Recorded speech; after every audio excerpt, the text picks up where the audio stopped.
Thank you, Jay. It's always difficult to be the first person to start up such a thing because, you know, expectations may be much higher than I can possibly deliver. I do also notice that we are starting a little bit later, so I may just skip some of the slides, but that's no problem. What I want to talk with you about is essentially the battle between national brands and private labels, and how managerial behavior by national brands may exacerbate the losses to private label. How did I become interested in this? I think my source of interest is something which characterizes much of the research at Kenan-Flagler, which is we, in our academic research, are often motivated by managerial problems, which we then try to address in a rigorous fashion to get it published in an academic journal, but also feed back that knowledge to managers. And in my case, actually, I mean, as a European, I was always aware of the threat of private labels, because private labels are very big in Europe, but I didn't give it a lot of attention until I was at Procter & Gamble in Geneva, European headquarters. I did there a report on my work on innovation for them. And I talked for a long time with my friend Paul Polman, who was at that time the president of Procter & Gamble Europe. He is now CEO of Unilever. And he told me that his biggest concern, his biggest competitor was the private label. He said, essentially, if I'm paraphrasing, I'm not really afraid of Unilever. I'm not sure whether he would say that now, CEO of Unilever, but so I'm not really afraid of Unilever, I'm not really afraid of Henkel, you know, the two other giants in say, household products. I'm really afraid of private label, because they are strong, they own the shelf, they are our customer, and they are also, in many respects, our fiercest competitor. Now, the moment that the top man of Procter & Gamble, generally regarded as one of the best marketeers in the world, feels the threat of private label, we can be pretty sure that there is something going on there.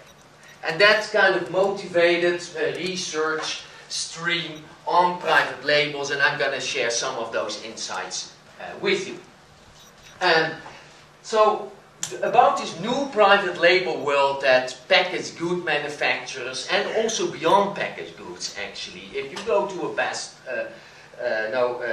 Buy, or if you go to a Staples, or to a Home Depot, etc., you will also find a whole slew of private labels. But I will focus mostly on packaged goods, because there we have more data. The other ones is very sparse, the kind of data, so it's very difficult to arrive at generalized insights. Private label, very simply, just a definition question that we are on the same page. They're also known as store brands, retail brands, shops' own labels. Those are brands that are owned by the distributor. That's mostly a retailer, like Walmart or Harris Teeter or whatever. That retailer is primarily, if not exclusively, responsible for marketing the product. And that product, that private label brand is sold exclusively or nearly exclusively only through that specific retailer. So, for example, the Harris Teeter private label, you will find at Harris Teeter, but you won't find it at let's say here, the Food Lion or Whole Foods or whatever. Now, why is this such a big deal? Actually, private label have a long history, and we have some misconceptions. It started, this one's actually not as clear as this one, that's my glasses, this one, these are the keys. This is it. It started with the generics.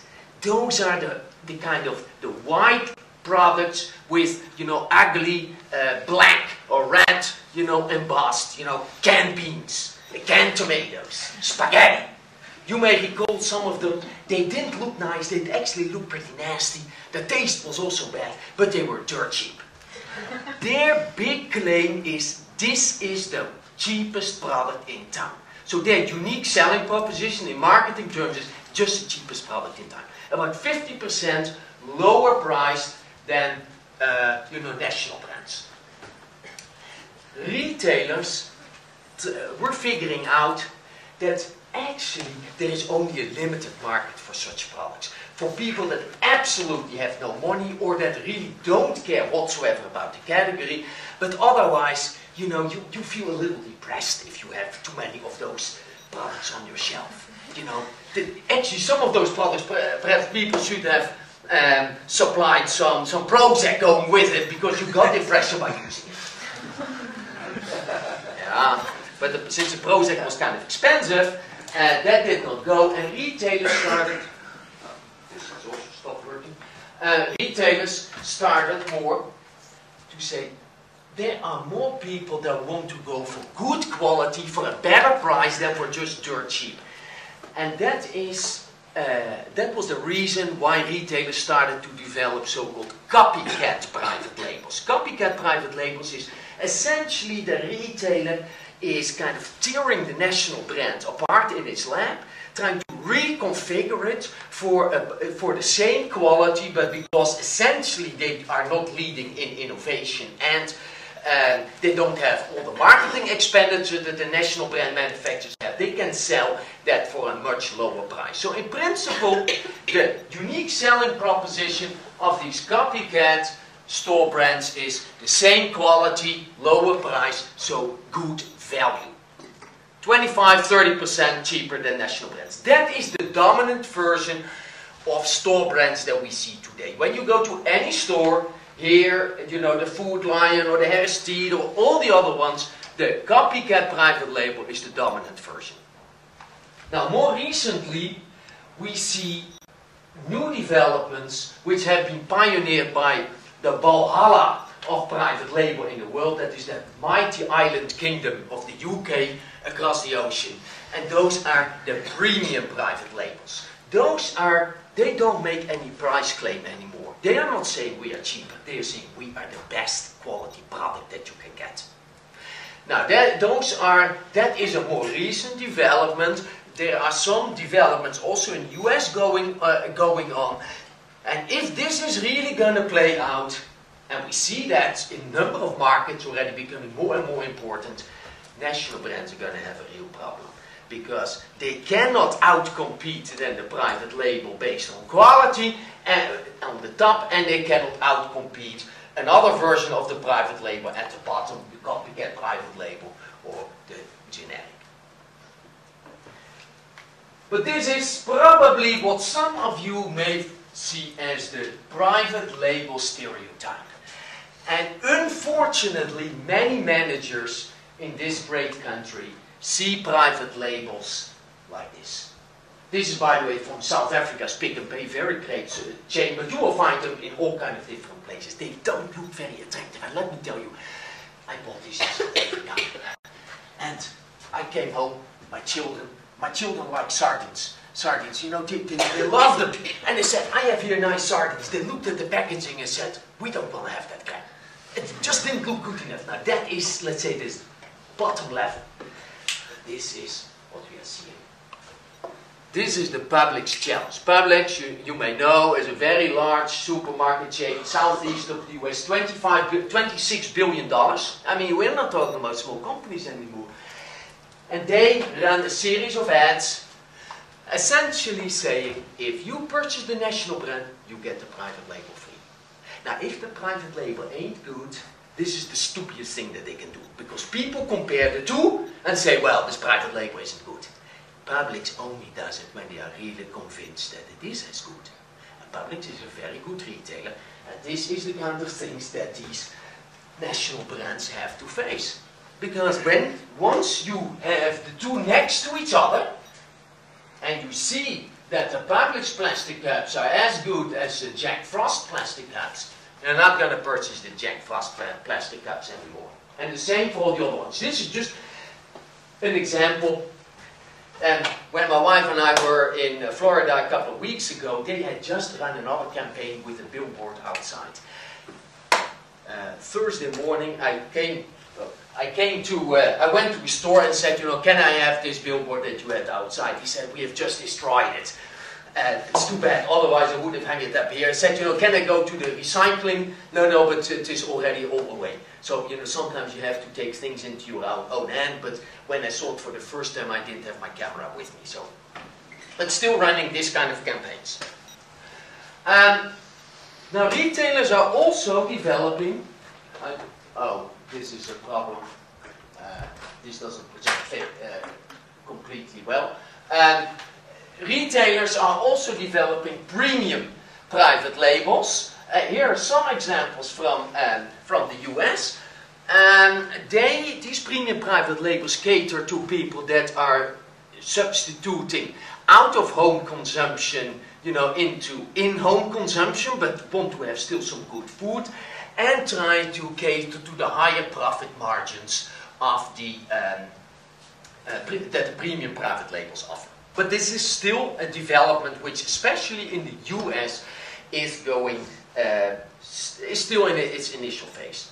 If you are ever going to work for a national brand company or for a retailer in the US, I would advise you the best single investment that you can do after getting your MBA from Kenan-Flagler, which is the first best investment, is go for a few days to the UK and spend all your days in the supermarkets there. You come back and your career will take an additional step forward, because it is really the things that we see there, that is the future of private label.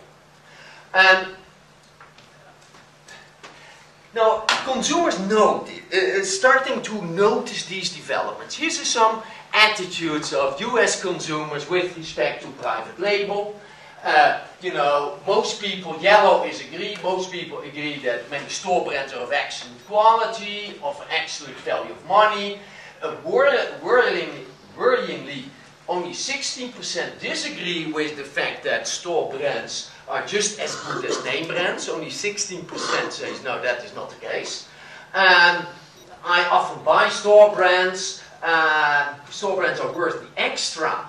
You would hope here from a national brand perspective that most people would agree with it, but only actually 29% of the people agree with the fact that store brands are worth something extra.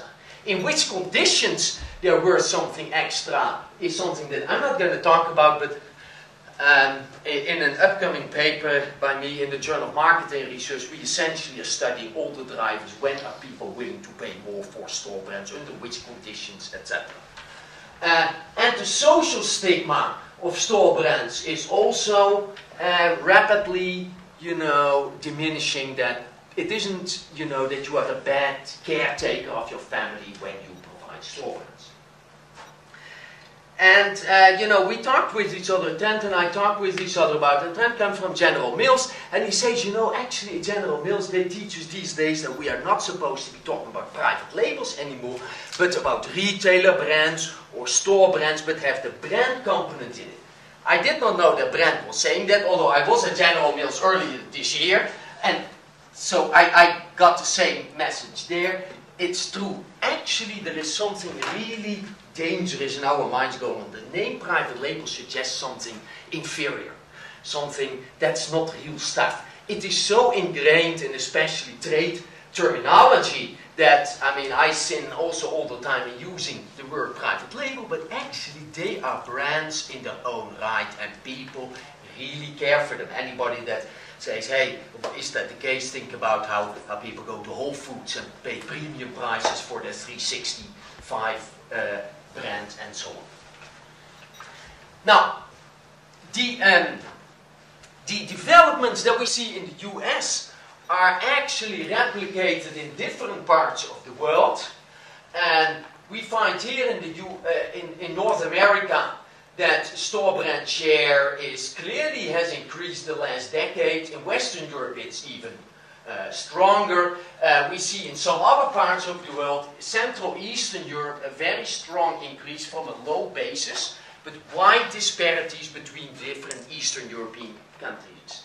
And the single most important predictor of that is simply, have major Western retailers entered that country or not? Why is it so low? Russia, because there's no company in the world that wants to invest anything in Russia these days. But in Poland or the Czech Republic or Hungary, all countries protected by the legal system of the European Union. Actually, the Tesco's, the Metros, the Carrefours, all these giants of the world are already massively in these countries, and they bring all their private label knowledge in there. They're also working very hard in China, but it is still a lot lower there, because people in China are still more reluctant. They may not always associate private labels with the best quality coming. They may have longer memories of the sloppy products that were sold, say, 20 years ago or so, coming out of state factories. So these are some developments, and national brand manufacturers, actually they are aware of those developments. But things have accelerated not only in the market, but actually a lot more in their minds because of the 2007-2009 Great Recession, which got everybody running, you know, out of the door to try to understand what is happening. Is this a temporary thing? Do consumers change? Is it temporary? Are they coming back? Are we doing the right thing or the wrong thing? So the developments are not a fad of the day. This is a difference where the business school is a difference from management gurus or even consulting companies, with due respect. We try to separate out what is the fad of the day from true, longer run underlying developments that hold also in 2010 and in 2011. However, the very fact of the Great Recession have brought this problem to the fore of managers, and I cannot go to any company or the first question is, you know, is this going to be permanent or is it just temporary pain?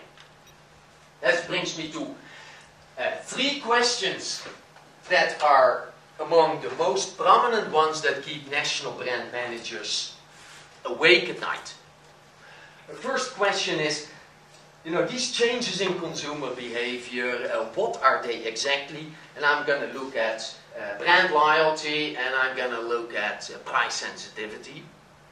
But actually, the second question interests them especially. Do these changes in consumer behavior and contractions lead to permanent losses to private label, or is it, as The Economist wrote in 1995, people go back to the real stuff once the good times come back?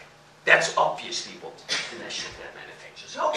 And the third thing is, does our behavior actually make a difference? Or does it exacerbate the losses to private label? Or does it dampen the losses to private label? Or is essentially, can we do nothing about it? What is there to be learned from that? What can we also learn from cases where companies have done the right things? Now, these are some topics that I would like to discuss with you. Some of the data, let me skip over this. The point is, when you are studying research, you know, related to business cycles, you need a long time series of data for the more econometrically schooled among you, because simply speaking, each blip in the economy has its own unique things. Only by having a long-term view, you can separate out uniqueness to a specific recession or a specific you know, expansion from true underlying economic forces that shape the business. And how are we going to do it? I have not thrown in the formulas here, but the general point is, let's take advertising as an example. We can observe advertising expenditure of a company, or you know, within a category, say on detergents, or within a country. That's a time series of advertising expenditure, say in dollars. We separate out that time series of actual expenditure into 2 components: an underlying trend and cyclical variation around the trend. You're going up, going down, going up, going down, and there is an underlying trend. We need to separate out these 2. We do the same thing for the general state of the economy, for which we typically use GDP. GDP, we make a difference between the underlying trend in GDP versus the cyclical variation. And the cyclical variation, that is this well-known business cycle that is now on top of the mind of everybody. then we are going to relate the cyclical variation in advertising to the cyclical variation in the economy, and that gives us the Go Movement Elasticity. The Go Movement Elasticity is essentially how strongly does a marketing mix instrument or private label share or whatever that we are interested in, how strongly does that relate to the state of the economy. It may be completely unrelated. It may be the private label growth has no relationship with the state of the economy. It may be extremely strongly related. We don't know about it. And it might be more strongly related in some categories than in other categories. Now that is the kind of things that we try to answer so that we can see, okay, we can make predictions about how, with the state of the economy that none of you can influence, but we can influence how we respond to that. We're going to see that companies that respond to that in a particular way are going to have very different results from companies that respond to it in a very different other way. So, as an illustration, this would then be the raw series, say ad spend in millions of dollars. We separate that out in a long-term trend and in cyclical variation. I'm not going to tell you how that is, but if it is the Hoderick-Prescott filter that we use. That's a filter that comes from economics. We should do the same, say, for GDP per capita, and then this is the long-run underlying trend. For example, this is very strongly related with population growth. You know, more people, GDP tends to increase, and this is the business cycle. The variation around this very long underlying trend. And here we have an example for Austria. TV advertising in Austria across the time period of from 80 to 2003 in millions of euros. This is just a raw series, and we separate this out in a long-term underlying trend, which is clearly positive, and variation around the trend, which is the blue line, which is large swings. We do the same for GDP, and this is the cyclical variation in GDP. And as you see, eyeballing-wise, when GDP has an upward swing, advertising tends to have an upward swing, and when GDP has a downward swing, advertising tends to have a downward swing. Now this is eyeballing, and you say, you know, is this science? No, that is why we have some nice, this is the simpler than mathematics, but essentially we regress the advertising on GDP, the cyclical component, and this is what we are interested in. This is the Go Movement Elasticity. That's very important because that tells us a whole lot of what companies are doing. What is it? First, it is an elasticity. As you may have, you will have had in microeconomics. Elasticity is a wonderful thing. If one thing increases, an elasticity of 2 says, you know, one thing increases with 1%, the other thing increases with 2%. You know? Now, this is also an elasticity. And if the elasticity is greater than 0, the marketing mix instrument goes in the same direction as the economy. If advertising elasticity, Go Movement Elasticity is positive, it means if the economy goes up, firms advertise more. If the economy goes down, firms advertise less. That's called pro-cyclical behavior. Anti-cyclical behavior is for the brave of heart. You know,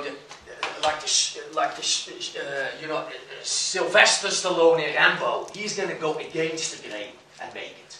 Now that is, if the economy goes down, I advertise more. And if the economy goes up, I scale back on some of the advertising. Essentially, you go against what the economy is doing. Then, look at the magnitude. If the magnitude in an absolute sense is greater than 1, it's called elastic. Microecon, I suspect you have had that. So this, essentially, the instrument varies more than the economy, and if it is smaller than 1, it varies less than the economy. Now this is all that you need to know. This is in principle just elasticity applied to the idea of starting to understand how companies behave. Now let's look at some results. Let's look at how does price sensitivity and brand loyalty vary across the business cycle. This is data for the UK, for 160 brands. The most detailed data I think that one can have. Here, this is a contraction and white is an expansion. Look at price elasticity. What we find is that in a contraction, price elasticity becomes more negative. You see here? We also did it with a formal statistical testing, but I think this figure is much more interesting. So whenever the economy goes into a contraction, consumers become more price sensitive. The second thing is, what about brand loyalty? Brand loyalty, whenever the economy goes in a recession, brand loyalty declines. When good times arrive, people become a little bit more brand loyal to the brand that they have bought in a recession. But they may have changed in the meantime to a private label. But in expansionary periods, people tend to be more loyal to the brand than in a recessionary period. Okay, what does that suggest? In a recession, people are more price sensitive and they are less brand loyal. Okay, that means that people are more, each time that they enter the supermarket, they are more looking around. You know, where are good deals? And they care less about what they purchased the previous time. I purchased Tide last time, I'm going to purchase Tide again. No, that's not so much the case anymore. You enter the supermarket, I purchased Tide last time, but I'm open for any other detergent next time. So that means that in a recession, consumer behavior is more volatile. Essentially, you have to capture each time that the consumer enters the supermarket, you have to capture this consumer's attention to essentially conquer each sale. Each time you have to fight. Now, unfortunately, as we will see, national brands in a recession are making it less easy for consumers to stay with the national brand because they do many of the wrong things. We will see that a little bit later. And people are more price sensitive, so are naturally already more inclined to purchase the lower priced private label.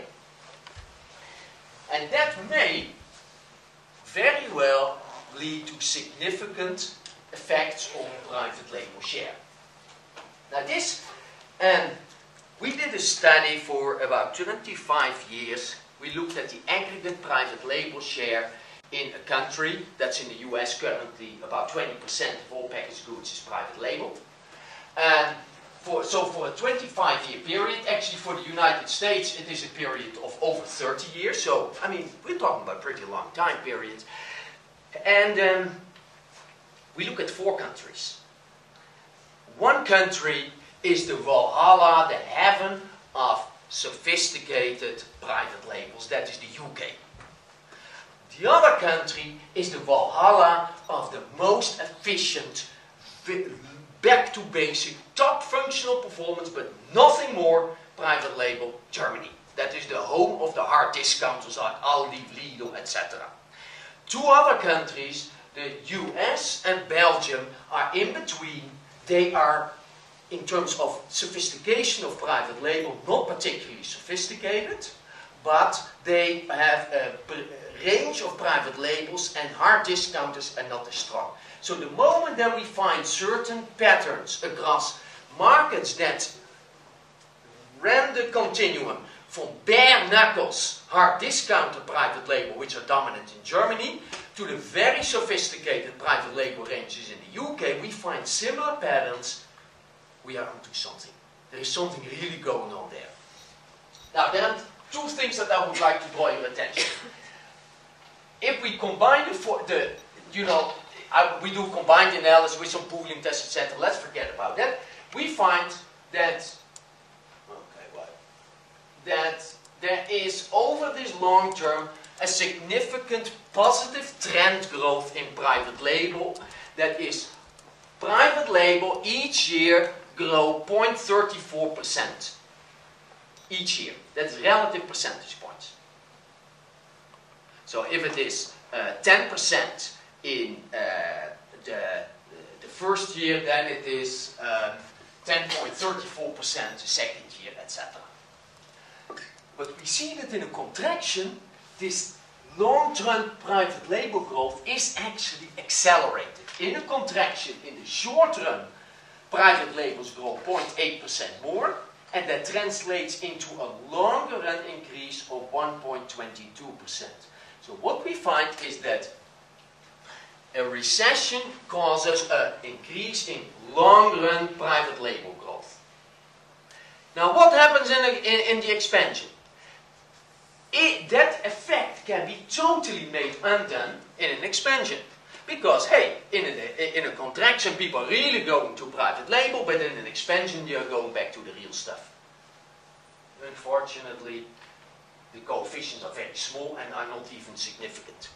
So meaning that in a contraction, national brands lose share to private label, and in an expansion there is a little bit of clawing back, but it's not even significant. But even if we forget about the significance, you can see that the coefficients for the expansion are much lower than the coefficients for the recession. What is the message here? That over a succession of business cycles, private labels grow. In a contraction, they grow strongly. In an expansion, they tend to decline a little. It's not significant, but they do decline a little. So it is essentially private label would go so, and then would go a little bit lower. National brand manufacturer already saying, it's over, you know, all the hype about private label is over. We see a tiny little decline until the next contraction. And it goes so in a kind of step function, up and up and up. Now this is results at the national level.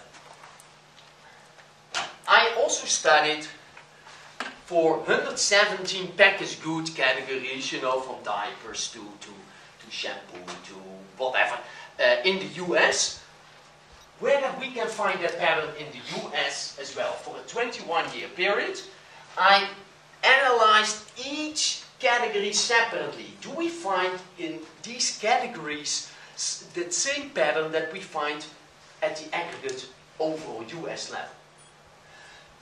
Yes, we do find here that here we see here that is the long-term private label growth in the expansionary period. That is when life is good. 2004, 2005, 2006. You know, when everybody was buying like crazy. We see that private label is still growing. But we find that in a contraction, the growth is accelerated, is increasing by a factor of 2/3. So what we find is that at the level of individual categories in the US, we find strong evidence that private label is growing overall, but in a recession there is an additional boost to private label growth. That is not made good by decline in private label due to our mathematical model. So what it means is that in expansion years, private labels grow on average 1.57%, and in contractionary periods, that 1.57% increases to 2.56%. And it's this percentage which gets a lot of national brand manufacturers currently screaming for cover. That doesn't mean that each category is equally affected. When you look at categories that have that have a temporary loss, just only in the recession they have a loss to private label. It can be high versus low. And when we cross-classify that, whether the category has a long-term, a permanent loss to private label, we get this 2x2 matrix. Now this is, you know, this is pretty good. You have relatively low loss in a recession to private label, and little of that loss is permanent. So essentially, here we have some categories where the national brands, yes, do lose some, but they actually, compared to the other ones, doing a real good job. JB, there's a question. Yeah. So Keith asks that does the addition of private label brands increase the pie share, or is it a redistribution of the pie share? It's a good question. Because we are looking for shares, it is automatically a redistribution. Because we are interested in the redistribution from national brands to private label. And you could argue that it would also be interesting to look at sales. These kind of categories tend to be fairly stable. That is, and you have some categories where dollar amount increases a lot over time. But in many of these categories, the real big differences are in share changes rather than absolute increases in sales. Okay? And it's also a little bit what managers are evaluated upon. Are they evaluated upon sales or are they evaluated upon market share? Actually, the very fact that many of them are evaluated on sales is going to explain one type of behavior which is wrong, and that is they increase prices in recessions. And that's exactly the moment that they should not do it. And why? Because they're losing share, and the only way to make up your targets in terms of dollars is to increase prices. But that accelerates the stampede towards private label. But in the short run, you get your targets. Okay?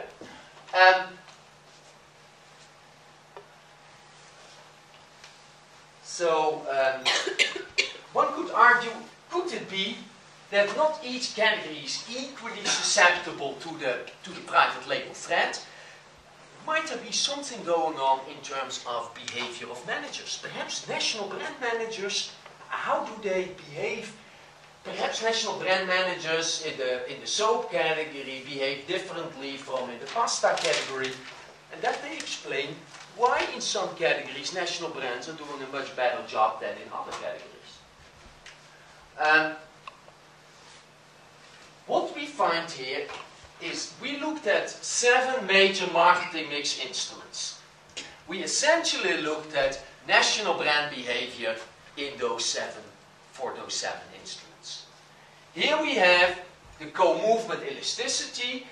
A positive sign means cyclical, I go with the economic cycle. A negative sign is I go against the grain, I go against the economic cycle. And greater than 1 is elastic, smaller than 1 is inelastic. Look at new product activity. What we find here, it tends to be elastic, it tends to be pro-cyclical, although with major new product introduction there is a lot of variation which turns out to be very important. So what we find is that companies in good times tend to introduce more new products and in bad times cut back on innovation. Now incremental innovation are, say the new yogurt flavor. Major innovation are, products that change the packaged good world, like Febreze, the original Febreze, or the Swiffer that there is in most households, etc. These kind of products that open up, whole new markets that really reinvigorate a particular category. In terms of advertising, we see that television advertising and magazine advertising are clearly pro-cyclical. Magazine advertising is really bad stuff, at least for the publishers. This is the reason why, if you look at the latest Business Week, it's very thin. It's not because the business stories aren't there anymore, the ads aren't there anymore. Or when you look at some of the ladies' magazines, I must admit, I'm not an expert on it, but just casual observation is they look a lot thinner as earlier. Because advertising, people don't advertise in those magazines anymore. And that is because if the economy goes down by 1%, magazine advertising goes down by more than 2%. I mean, that's a lot. And then we see something really strange.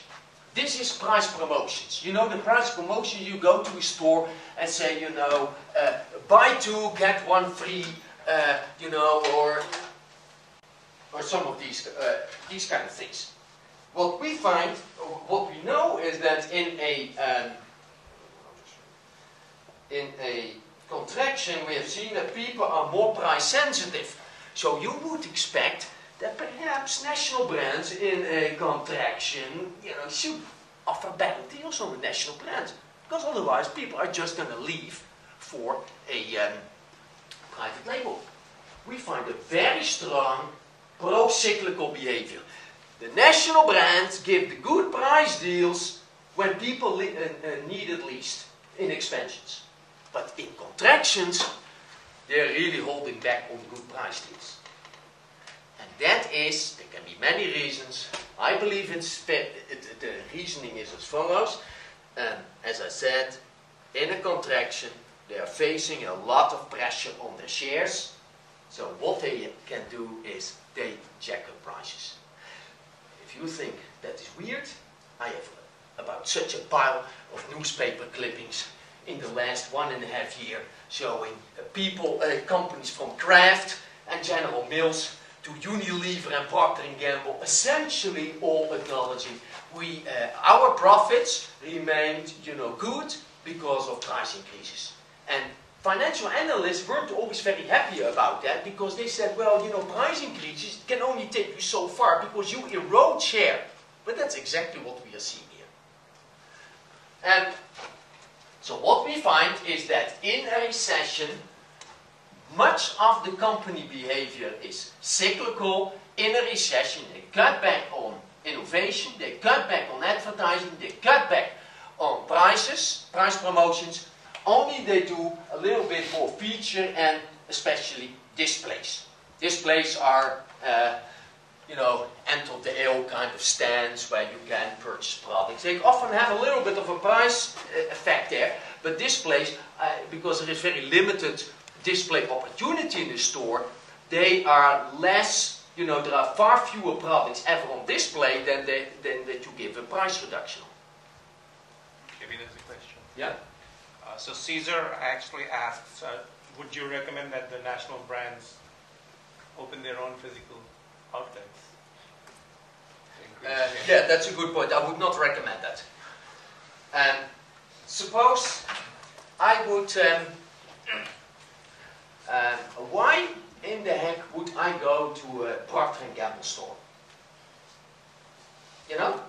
I may purchase Tide of Procter & Gamble, but in the paper towel I may want to purchase Brownie rather than Bounty. Brownie is Georgia Pacific, Bounty is Procter & Gamble. It's not like an Apple. There are some people around here which really, swear by Apple. And they want to go to an Apple store and they give a special experience.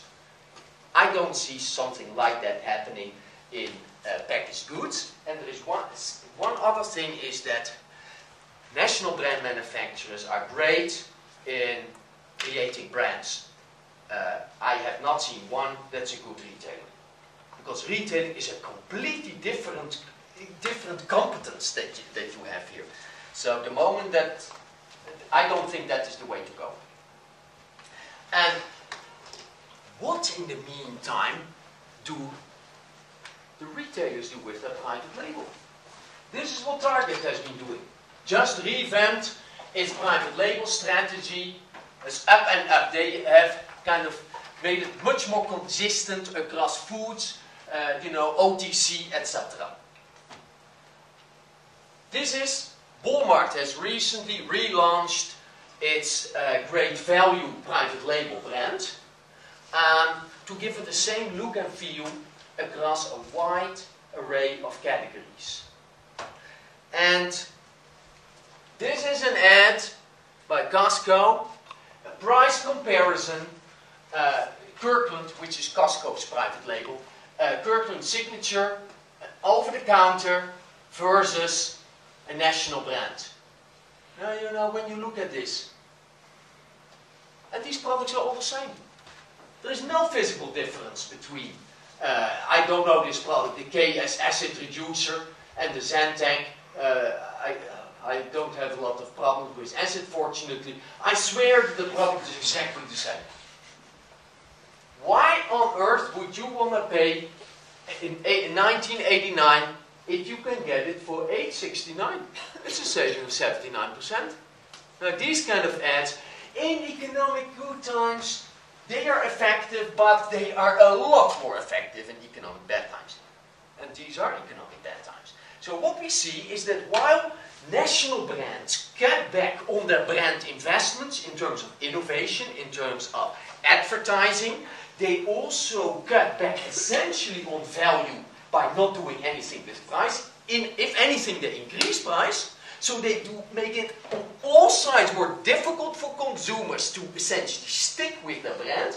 And those consumers in the meantime, as we have seen, are more price sensitive and less brand loyal anyway, forced by economic circumstances. They are on the lookout, they are concerned, they have a lot of worries. And there is the savior.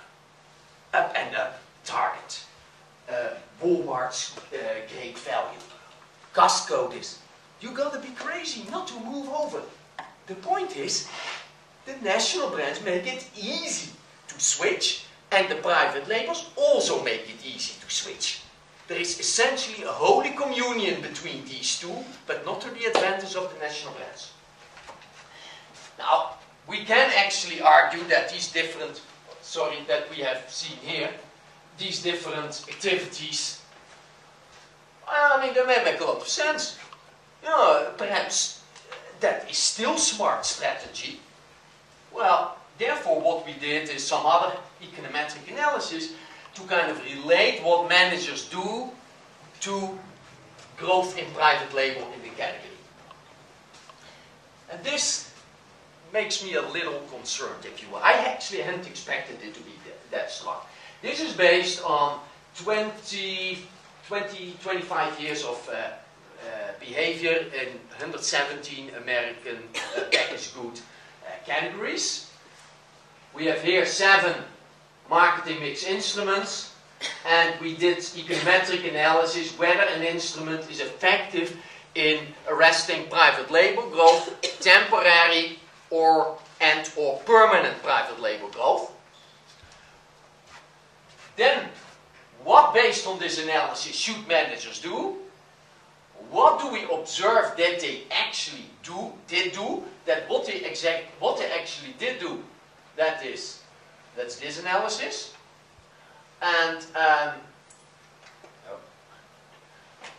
you know, was this the right decision? And what does it imply? Let's look at major innovation. Major innovations, coming up with really different new products, has a very strong effect on decreasing, if not stopping, private label growth. What do managers do in a contraction? Or what should they do?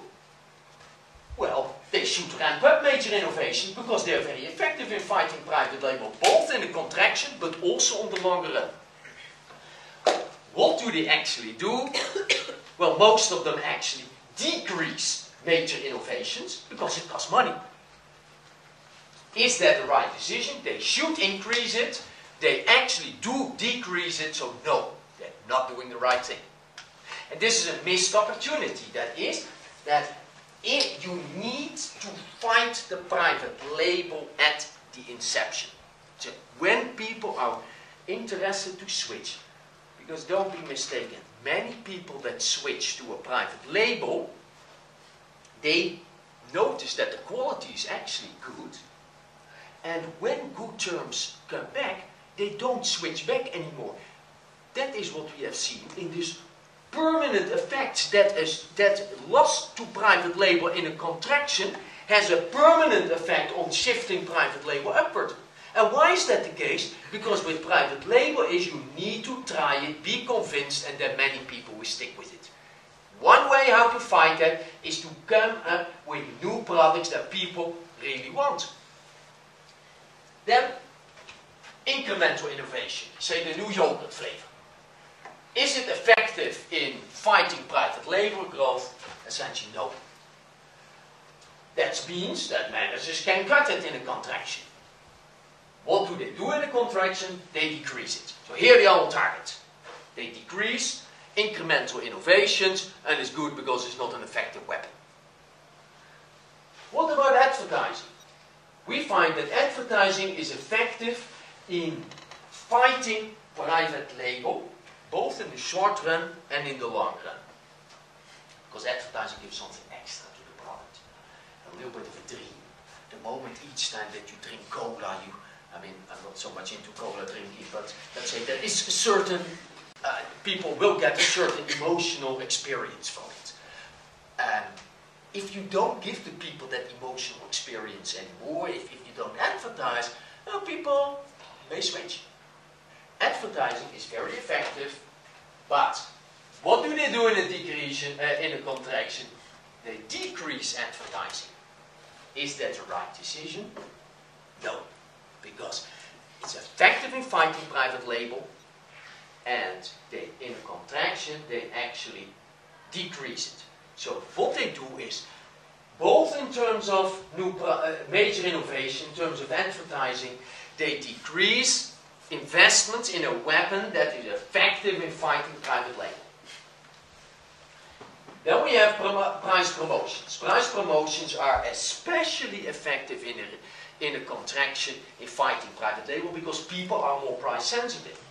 That means in a recession you should run more price promotions rather than less. Is that done? No, exactly the opposite. They run less price promotions rather than more. That's not a good decision either. But there is hope. More features and displays are done in a recession. Are they effective? No. They could be cut, but they actually are increased in a recession. It's not bad, but wasted money. So, if you have only so much money to spend, at least spend it then not on feature and display, but spend it on price promotions or on advertising. Does everybody make those mistakes?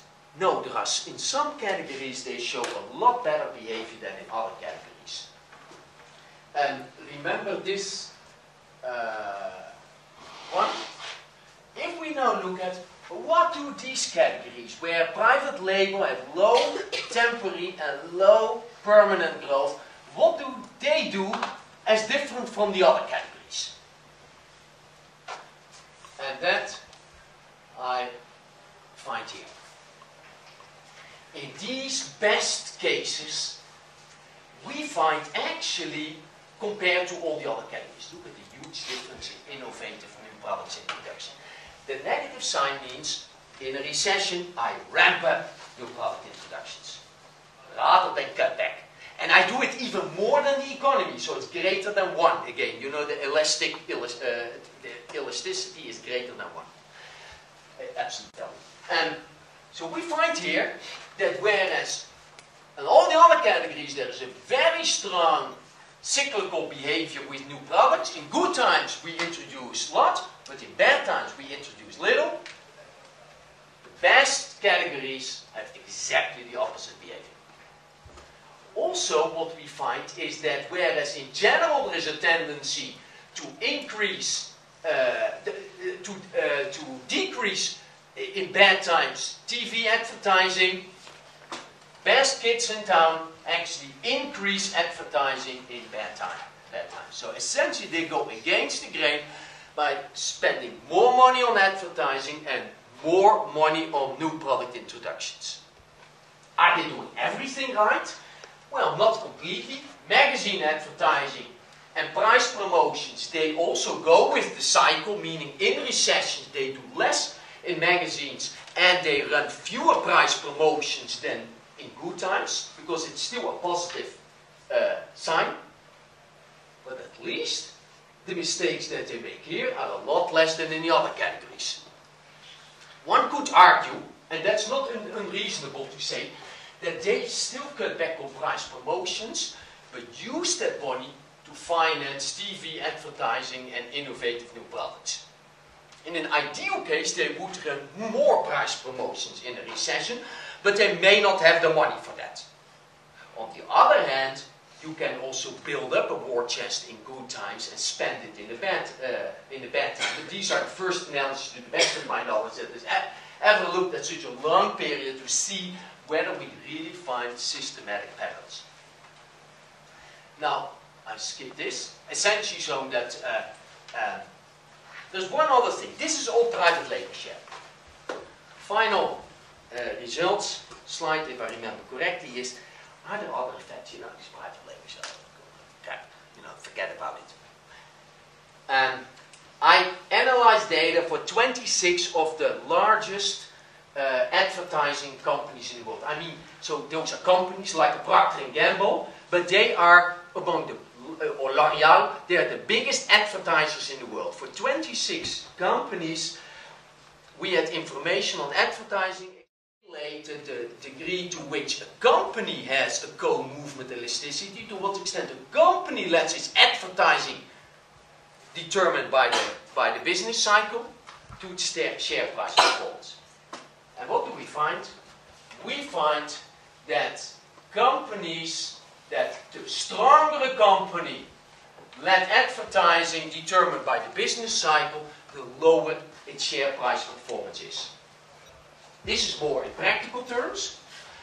A courageous company that has a truly long-term investment view on advertising, that essentially sets its advertising budget regardless of the business cycle, compared to a company which lets it strongly determined by the business cycle, 2.5, has an annual stock price performance which is 1.3 percentage points better than one that doesn't have that strategic view. Over 20 years, that's a lot of money. So the stock market rewards companies that have a long-term view. And this is not theory, this is what we observe with these companies in the stock market. You may say, well, you know, this is an atypical group. Maybe these are the biggest companies. But the interesting thing is the average firm level Go Movement Elasticity of these 26 companies is 2.2. That's about the average of the world at large. So meaning that most companies don't have a strategic view on advertising, in which they don't let advertising be determined by the business cycle, but they say, like any good investment, you have to have a very long time window and set the goals accordingly. Are there companies that do this right stuff? Yes, and I'm so sorry I didn't invest in it. This is probably one of the best examples in the category. That's Britain's Reckitt Benckiser. And I've done some work for them, but that's not related to their strategy. I don't claim that. And here's some of the brands. And Reckitt Benckiser has been featured in Financial Times and other ones as a company which essentially has this long-term view on advertising. Actually, it has ramped up advertising in past economic downturns. And look at its share price performance. This is Reckitt Benckiser's share price. In the last year, this is December, no, this is 2008, or the last 2 years. So, you know, the recession started in December 2007. It has 10% increased. I wish my stock market portfolio had increased 10% in the last 2 years. And look at that comparison with the three major competitors. Blue is Henkel. Henkel owns Dial Corporation in the US. This is Unilever and Procter & Gamble's green. So actually the other three have done pretty well compared to the Standard & Poor's 500, which is not abnormal because of the fact that these are often defensive stocks. Reckitt Benckiser has done a whole lot more. It's just an example of one company that has a history of going against the grain, and the stock market has paid out this. So the key takeaways are price sensitivity, brand loyalty, really change in a recession. These changes in consumer behavior leave permanent scars on the performance of national brands.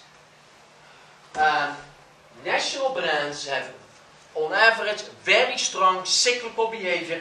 They essentially have a short term. It is the well-known 3 months or perhaps at most a 6 months view.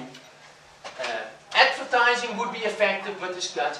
Major introductions of new products is effective, but it is cut. Price promotions are effective and they are cut. It's only a feature and display that are ramped up, but they are not effective. So what we have here is a contraction is is both a danger and an opportunity. It is an opportunity because the market is flux. There is therefore for smart marketeers a lot to be gained. It is a threat, it is a danger, because if you don't do the right things, you can permanently lose market share. Crisis is danger versus opportunity. Those are not my words, but those are the words of the great President Kennedy. He already said it, and currently I must conclude that national brands largely see it as a danger, private labels largely see it as an opportunity, but courageous national brand companies like Reckitt Benckiser, they actually change the danger into an opportunity and build shareholder value. So that's what I have to talk with you about. And are there other questions from your panel or from the room? There's one question JD asked. His name is Mark, and he asked about should national brands invest in locking out captive channels like beer in the ballpark, popcorn and Coke stuff in movie theaters, strategies of that nature to lock out private labels. That's a great question, and it's also a great strategy because these locked-in channels are less price sensitive because there's no competition, and you can more easily keep out the private label. It's very attractive, but it cannot really compensate for all, because a lot of the consumer behavior is through purchasing in drugstores or in supermarkets, and the locked-in channels are to a large extent a complement to what people purchase for at-home consumption. Of course, like there is this holy combination of Coca-Cola and McDonald's. I have heard that the price that McDonald's pays to Coca-Cola for its syrup is the lowest Coca-Cola gets anywhere in the world. I'm not sure whether that is true, but actually I would strongly suspect it is true, because Coca-Cola is big, but McDonald's is also big. So a locked-in channel with a huge, customer also has a lot of pressure on profit, but it certainly is very attractive as a way to push private label out. On the other hand, what private label is doing is they are also now gradually starting to cross-sell private labels in other chains, but they are not there yet. So locked-out channels is one way to keep sales up, and certainly in case of Coca-Cola that has been very important. How would you respond? I mean, one reason people don't want to cut prices is because it might erode the brand value. So if I'm paying the same price for Tide as I am for Sam's Choice, then maybe I feel that it's not really the same quality, or Tide doesn't think, maybe doesn't think Tide is of the same quality. Yeah,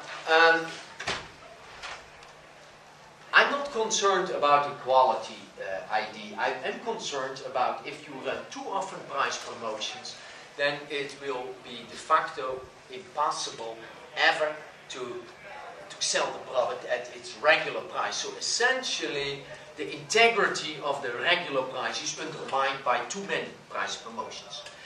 My argument is also not that you should engage in an orgy of price promotions. However, what we see is that at the moments when the consumers need it most, the national brands run the fewest price promotions.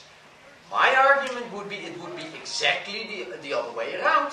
That when consumers need it most, you need to run more price promotions than when they need it less. So you see the difference there? Too many price promotions is not good for the brand. But if you do them at those periods in the economic cycle when consumers really need it. Too many price promotions is a good example. I personally, for example, I drink some cans of Coke. At work, to stay abreast of the new cognitive developments, also known as not falling asleep. And I purchase them at Harris Teeter. I never purchase them at the regular price, because there is so often a price promotion, but that is actually seems to be all over the years, that I just wait for a new price promotion. I purchase 3 or 4 boxes and then I'm done for the next cycle. That is something that I would not advise, but whenever you run a price promotion, then allocate it more to bad times than to good times. Other questions? Okay, then I thank you for your attention, stamina, especially between sessions, because at 2 o'clock you have another probably course to attend. So thank you very much.